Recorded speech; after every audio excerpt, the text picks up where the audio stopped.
talking about Micromussas that were also known as Acans. It's a large polyp stony coral or large polyp skeletonian. That means that it builds a skeleton. That's why we call it LPS. It doesn't have some real. It doesn't really have a real taxonomic meaning by the people that classify scientifically, but for us at the hobby, it's freaking phenomenal. Okay, those guys, they come from Australia. Australia is massive, right?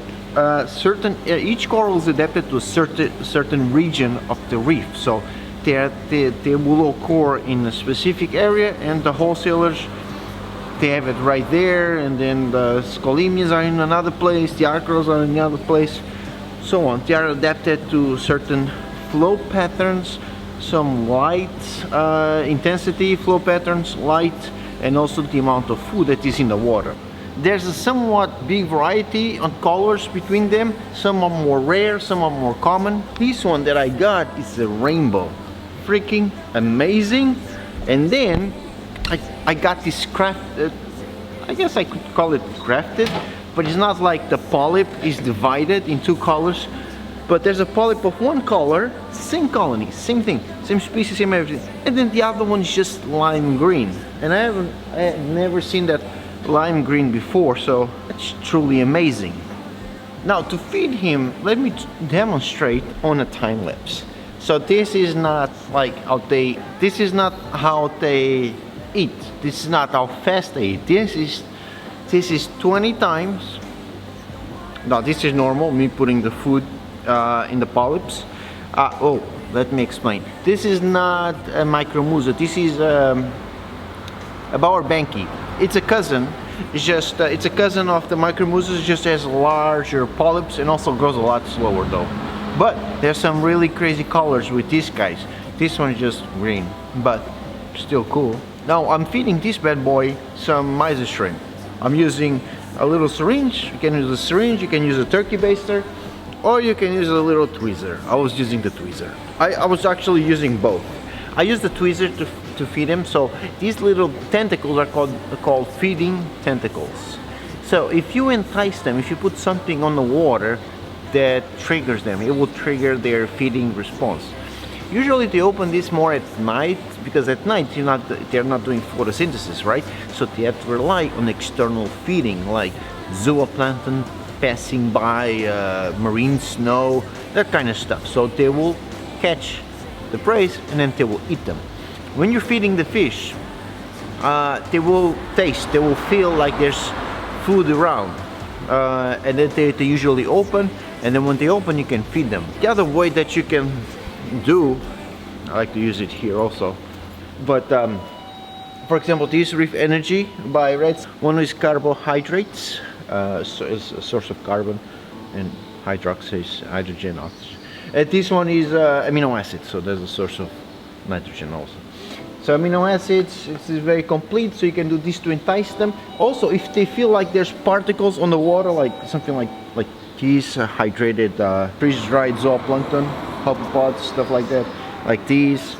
All depends on the size of the polyp, but those polyps are pretty big, and they have big, somewhat nice size feeding tentacles.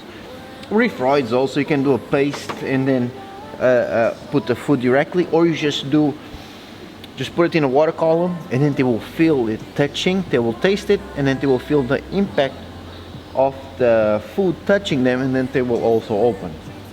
So there's also these pellets that you can use. So this way you don't really need to feed them all the time. It's not like the fish that need to eat, because they do photosynthesis.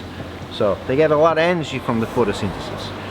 Coral reef ecosystems are very low in nutrients, so they are used to not having a lot of food, especially the photosynthetic ones. This is photosynthetic. But that's pretty much it. Feed them like maybe twice a week, 3 times a week if you have patience enough to do that. But if you just do light and you just feed the fish and you just put some food in the water, but just be careful not to. But keep an eye on your nitrates and phosphates. They don't like high nitrates and high phosphates. They will start becoming brown, and then they will start receding, losing tissue. Also keep them somewhat a good distance, between with the other corals, because of, oh, look at that.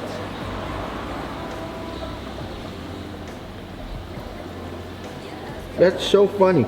They were all here on this rock anemones. Then I put this a little bit lower, so there's a little bit more water going in. Look at that. They went inside the carpet anemone. Yeah, I guess that one protects you guys a little bit better. Wow. Oh, wow. That's so funny. I gotta make a video of that. These sexy shrimp, they make a little symbiosis with the anemones, so that's pretty cool. Wow. For some reason, the anemones cannot grab them. That must be the exoskeleton. But where was I? So I'll be fragging these bad boys to all Europe. This store is in Europe, the USA. I got one in Coral Springs, but they're not selling online. This one I'll be selling online hardcore. Still working on the website, but I can ship to England, France, whatever, all the countries, if you're understanding me in English. I will try to do Spanish also, but I'm kinda, I have to catch up with the different languages on the videos.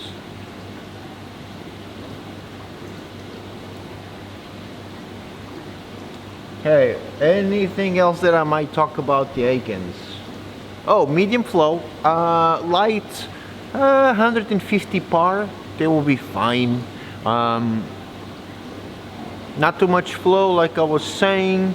You can put them by the sand or middle range on your tank. If you're not too sure, better do less light than very strong light. Feedings, keeping your nutrients low, temperature stable.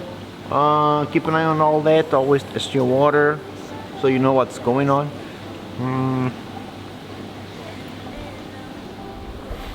And that's it. I gotta finish a bunch of stuff.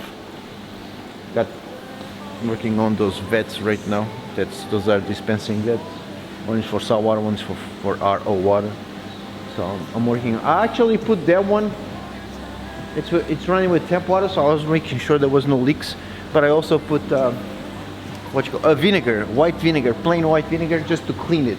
That was like calcium carbonate. So if you ever want to clean something that has calcium carbonate deposits, boom, put vinegar, because vinegar is organic and is not toxic and it's acidic. So acid and carbonate based stuff usually melts away.